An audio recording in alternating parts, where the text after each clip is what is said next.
Mes amis, bonjour, comme chaque mois, on se retrouve pour les news de Realty, cette fois-ci pour le mois de septembre. Et la grosse news du mois de septembre, c'est l'arrivée du walletless sur Realty. Donc vous avez peut-être vu la news passer, que ce soit sur Twitter ou par mail. Ici, je suis sur le blog de Realty. Donc ils en parlent également, il y a un article et il y a également un article sur Yahoo qui a été partagé sur Twitter. Donc vous pouvez prendre connaissance de cela, mais en gros, pour synthétiser, c'est simplement un compte qui, comme son nom l'indique, n'a pas de wallet privé, c'est-à-dire que vous n'avez pas besoin d'avoir un MetaMask, par exemple. Vous avez simplement votre compte Realty et il y a un wallet qui est, entre guillemets, caché derrière et qui sera géré par Realty, par des smart contracts, plus exactement. Donc voilà, c'est pas un wallet tout à fait ordinaire, il est plus limité, c'est-à-dire qu'il peut seulement recevoir des tokens et les rents. Donc il y a plusieurs avantages qui évidemment sont que vous n'avez pas de clé privée, donc pas de danger de la perdre. Vous avez aussi un onboarding qui est rapide et les loyers que vous allez recevoir sur ce compte vont pouvoir être utilisés pour acheter des tokens. Donc ça, je crois que c'est pas encore live, mais ça va arriver. Le gros désavantage, c'est que vous n'avez pas accès à la DeFi, donc c'est-à-dire principalement le RMM, ou si vous voulez utiliser vos tokens via des DEX. Alors pour le moment, c'est pas trop le cas, mais ça pourra l'être plus tard. Donc tout ça, pour le moment, vous n'y avez pas accès. Le but ultime, c'est d'amener des gens qui n'ont jamais été en crypto à utiliser Realty. Donc je trouve que c'est une très bonne initiative que de se passer du wallet, qui est, je pense, l'un des plus gros soucis quand on arrive en crypto. Surtout MetaMask, il faut setup Gnosis, etc. C'est pas forcément facile. Mais le but final, c'est que vous ayez votre wallet. Donc en fait, c'est simplement une étape intermédiaire. Et une fois que vous serez à l'aise avec ça, avec l'achat de tokens, etc., vous pourrez demander à Realty de récupérer votre wallet. C'est-à-dire qu'à tout moment, vous pouvez passer de walletless à votre wallet perso, avec votre clé privée. Donc voilà, c'est la grosse nouvelle du mois de septembre. Il n'y avait pas eu de communication avant dessus, donc je trouve que c'est plutôt pas mal. Ça fait un peu effet surprise. Un peu plus de communication peut-être serait pas mal sur les réseaux, même sur le site. Par exemple, si on va en première page, c'est pas affiché. Mais voilà, donc si vous voulez en savoir plus, il y a le blog, il y a l'article Yahoo que je vous mettrai les deux en description. Et pour aller un peu plus loin dans le fonctionnement, donc il y a un wallet caché, comme je vous ai dit, donc vous ne connaisserez même pas l'adresse publique de votre wallet. Et puis le tout effet sera obligatoire. Donc le tout effet a été ajouté il y a peu. Si vous n'avez pas le walletless, vous pouvez le demander, mais par contre si vous êtes en walletless, là vous êtes obligé de l'utiliser. Autre précision, si imaginons qu'il arrive quelque chose à Realty et qu'il y ait une liquidation, les tokens qui sont hold sur ce wallet, donc des comptes walletless, ne rentrent pas en compte sur Realty. Donc ils ne sont pas dans le passif de Realty, ce qui veut dire qu'en cas de liquidation, ça ne rentrerait pas en compte. Donc vous récupériez vos tokens à la fin, comme si vous aviez un MetaMask. Voilà pour la plus grosse news. D'autres petites news, cette fois-ci, on a l'interface du marché secondaire. Donc j'en avais déjà parlé dans les vidéos précédentes. Cette fois-ci, on a une timeline, puisque une démo devrait être prête d'ici à janvier. On a également le Instant SEPA, donc ça c'est pour tous ceux qui utilisent Mon Pèlerin, qui devrait arriver avant la fin de l'année.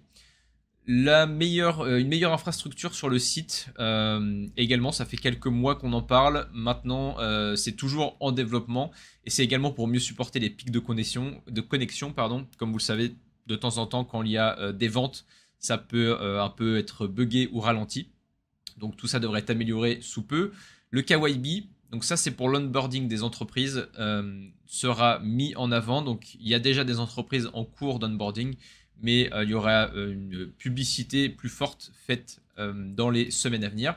Et une proposition qui a été faite aussi par un utilisateur, c'est de mettre un bien par mois par exemple sur le RMM. Donc de ne pas forcément attendre la liquidité pour mettre les biens, mais simplement les mettre échelonnés dans le temps. Donc que ce soit toutes les 2 semaines, un par mois, 2 par mois, etc. Ce qui au final peut également attirer la liquidité, puisque vous savez que moins il y a de liquidité et plus le yield va être important sur les stablecoins que vous déposez. Donc c'est un espèce de cercle vertueux. C'est tout pour moi pour les news du mois de septembre. Je vous laisse maintenant avec la rubrique immobilière d'Alpha. À très bientôt. Bonjour, bienvenue à tous sur la partie immobilière de Realty concernant le mois de septembre qui vient de se terminer. Durant ce mois, nous avons eu pour environ 3 millions de dollars qui ont été vendus avec un solde en cette fin de mois d'à peu près 500 000 dollars. Les biens qui ont été vendus sont assez variés avec des petites maisons à Détroit comme d'habitude ainsi que 2 immeubles à Chicago. Pour la maison de réinvestissement, donc nous avions commencé le mois avec une maison de réinvestissement à 65 000 dollars qui a été enchaînée par une seconde également à 65 000 dollars, toujours des maisons de réinvestissement à Détroit.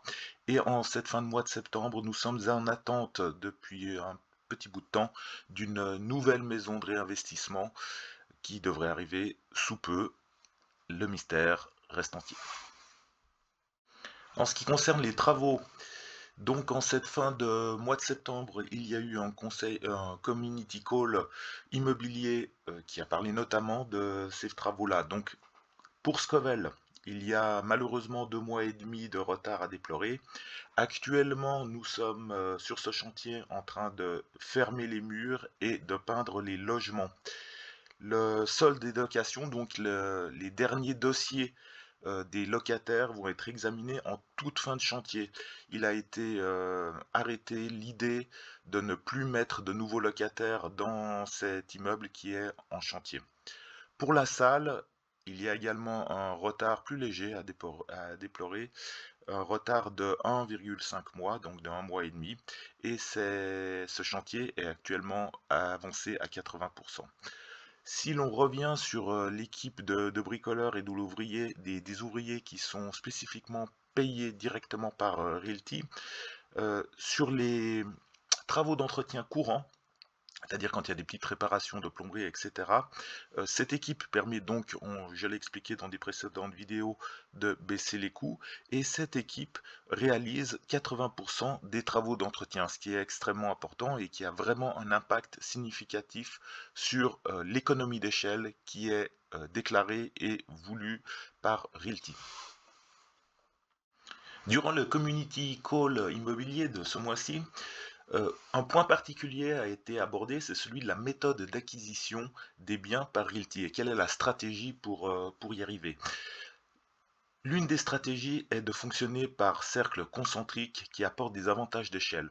Sur la première petite image que vous voyez à gauche, vous voyez donc un centre principal qui est Détroit avec un rayonnement, Chicago notamment et Cleveland, avec un rayonnement de villes où Realty est un petit peu moins implanté, mais vous voyez vraiment cette notion de cercle concentrique. Qu'est-ce que ça apporte comme avantage? Ça apporte des avantages d'économie d'échelle, notamment au niveau de l'entretien des biens. Je viens de parler de cette notion d'équipe de bricoleurs qui permettent de réduire les coûts, mais également au niveau de la négociation, parce que négociation par rapport aux vendeurs, parce que dès qu'on atteint une certaine échelle, une certaine notoriété dans un endroit, on a plus de marge de négociation. Ensuite, quand on descend à l'échelle inférieure, c'est-à-dire Realty, qu'est-ce qu'il regarde en dehors des villes? Il regarde les quartiers.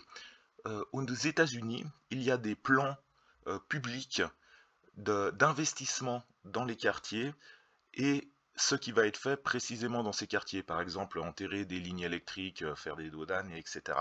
Donc Realty s'intéresse à ces documents-là pour investir dans des quartiers spécifiques et dans des zones spécifiques. Une fois, on voit ça d'ailleurs sur un de ces types de plans là, sur l'image juste à gauche, au milieu à gauche.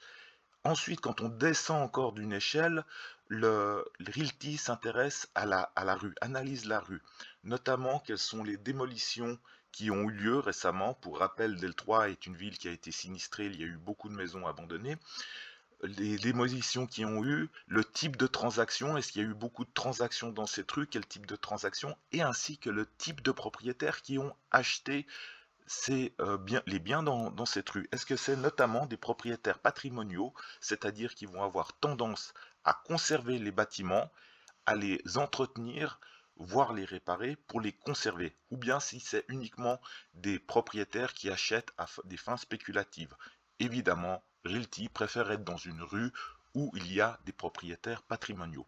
Vous voyez sur l'image en bas à gauche une analyse de cette rue, donc c'est une des rues où il y a une maison de Realty, et on voit plusieurs parcelles sur lesquelles les bâtiments ont été détruits, ainsi qu'un bâtiment restant qui est abandonné et en mauvais état et qui sera probablement détruit ces prochaines années. Enfin, en dehors des aspects matériels dont je viens de discuter, Realty porte une grande attention à l'analyse des locataires. Pourquoi? Parce qu'un locataire non seulement paye un loyer, mais également entretient un bien. Si un locataire est bien traité par Realty, il va avoir tendance à vouloir conserver l'environnement favorable dans lequel il est.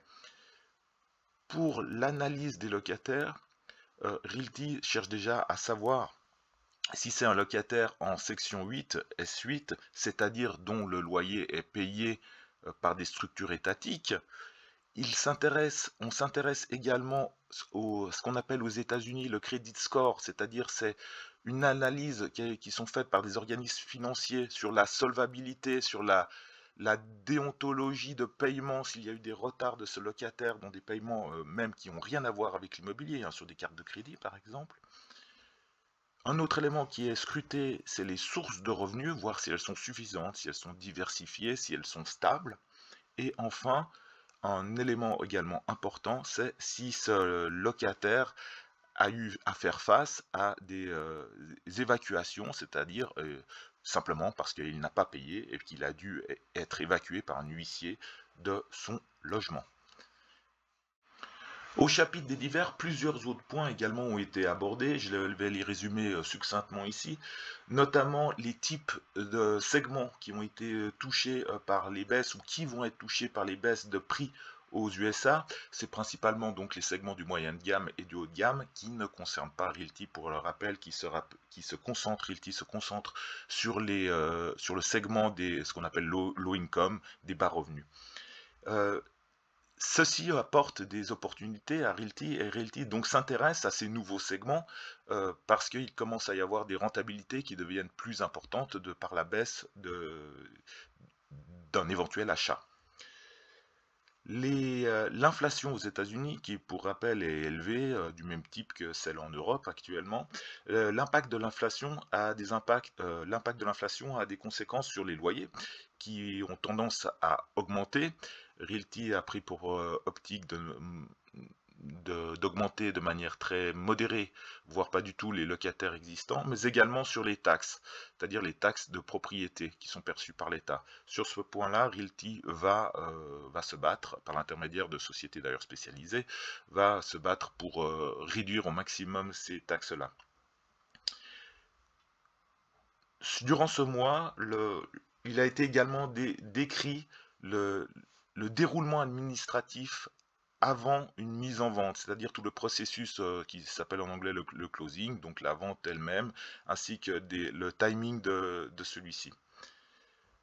Une idée qui avait été évoquée, c'est d'acheter des biens avec des effets de levier, donc avec des crédits, afin de bénéficier d'un effet de levier, donc d'augmenter les rendements. Cette idée a été abandonnée par Realty. Aussi a été décrit les standards de rénovation de section 8. Donc les sections 8, c'est pour rappel les loyers qui sont payés par des organismes étatiques, mais qui nécessitent quelques investissements supplémentaires, par exemple au niveau des extincteurs, des détecteurs de fumée, des ouvertures des fenêtres, qui nécessitent donc quelques aménagements supplémentaires, quelques surcoûts, mais Realty préfère faire ces légers travaux supplémentaires pour se donner justement la possibilité d'avoir un potentiel de locataires supplémentaires. Pour les développements futurs de l'entreprise, d'une part, il est constaté le retard des évaluations ainsi qu'un déficit du manque d'informations. Ceci va être comblé dans les prochains mois, mais nécessite un gros travail administratif. Il y a également la notion de mutualisation des réserves de travaux. Ceci sera soumis à la communauté, donc aux investisseurs, et passera par des prêts entre les sociétés. Enfin, d'ici la fin de l'année, voire le début de l'année prochaine, donc 2023, le Realty va se développer sur le marché européen et en Amérique centrale. Sur ce, nous vous remercions, Richard et moi, de nous avoir suivis. N'oubliez pas sur YouTube de faire tous les petites tâches qui vous sont demandées pour qu'on soit bien référencé. On se revoit évidemment le premier lundi du mois de novembre à 18 h. Donc, on vous veut tous présents. À bientôt. Merci.